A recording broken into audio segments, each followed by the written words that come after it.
दोस्तों अभी अभी रामगिरी महाराज और मुफ्ती सलमान अजरी साहब को लेकर आई भयंकर बुरी खबर।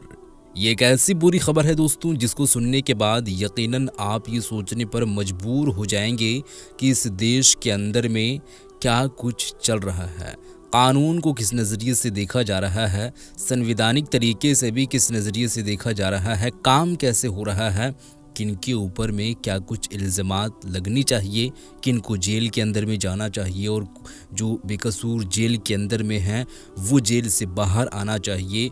मुख्तलिफ़ किस्म की जो है वो बातें अभी इस देश के अंदर में जो है वो चल रही है और कामें भी वो चीज़ लोग कर रहे हैं उस तरीके से। मैं बात करने वाला हूँ दोस्तों रामगिरी महाराज, वही जो है वो गुस्ताख़ रसूल जो हमारे नबी की शान में जो है वो गुस्ताखी किए हैं और इतना जो है इस तरीके से वो गुस्ताखी किए हैं जो बयान भी नहीं कर सकते हैं। और आई होप मैं ये समझ सकता हूँ कि आप तमाम लोग इस चीज़ के बारे में अच्छी तरीके से जानते हैं। मुफ्ती सलमान अजरी साहब के बारे में भी आप लोग जानते ही हैं दोस्तों, और तकरीबन जो है वो 7 महीना कंप्लीट होने चला है। उस दिन तक आप जो है जानते ही हैं, उस दिन से अभी तक लगातार लोग जानते ही हैं। देखिए रामगिरी महाराज आज से 3-4 दिन पहले जो है वो इनको लोग जानते भी नहीं थे। ठीक उस तरीके से यति नरसिंहानंद जब जो है वो कुफे में जो है वो बैठ कर भोगता था और नबी की शान में गुस्ताखियाँ करता था और ना जाने किस तरीके से वो अल्फाज को अपने ज़ुबान से वो निकालता था, कैसे कैसे गालियाँ बकता था। और जब जो है वो मुनाजरे का चैलेंज किया गया, जब जो है वो आमने सामने का ऐसा चैलेंज रखा मुफ्ती सलमान अजरी साहब जब रखे, तो उस दिन से जो है वो उन्हीं के जो है वो उन्हीं का एक देन है, उन्हीं के ज़रिए से लोग इनको जानने लगे हैं यति नरसिंहानंद का। और ठीक ऐसे ही लोगों का सोच रहता है कि हम जो है वो नबी की शान में गुस्ताखियाँ करके और मुसलमानों के हित में कुछ न कुछ जहर को उगल करके पॉपुलैरिटी हम गेन करें और जो है वो हम लोगों के सामने जो है वो अपना एक वैल्यू बढ़ाएं। तो उस नज़रिए से लोग जो है वो काम करते हैं।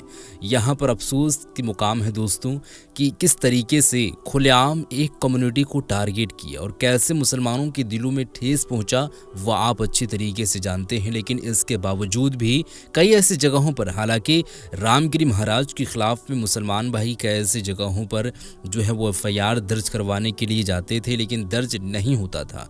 तो ऐसे ही वहाँ पर धरना प्रदर्शन करने के बाद, काफ़ी मेहनत मुशक्क़त करने के बाद, रिक्वेस्ट करने के बाद थाना अधिकारी से फिर जाकर के FIR दर्ज होती है और FIR कई ऐसी जगहों पर दर्ज हुई भी है इस तरीके से करके।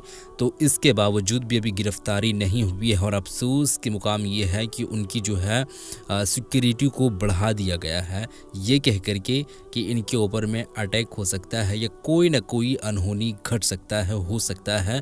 तो वो जो है वो रामगिरी महाराज को सिक्योरिटी जो है वो उनकी टाइट कर दी गई है। आप खुद यहाँ पर देख सकते हैं कि बेकसूर जो किसी धर्म को वो टारगेट नहीं किए थे और ये कितने सारे मुसलमान भाई कितने बार ज़ुबान से बोल चुके हैं, जान भी रहे हैं कि मुफ्ती सलमान अजरी साहब बेकसूर हैं।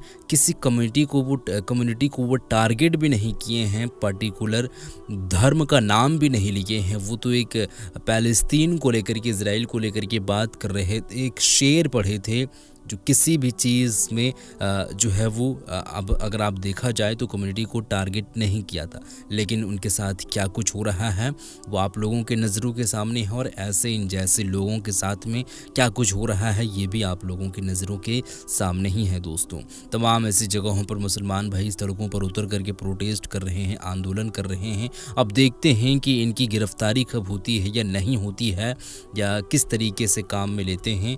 आगे देखते हैं जो कुछ भी होगा दोस्तों।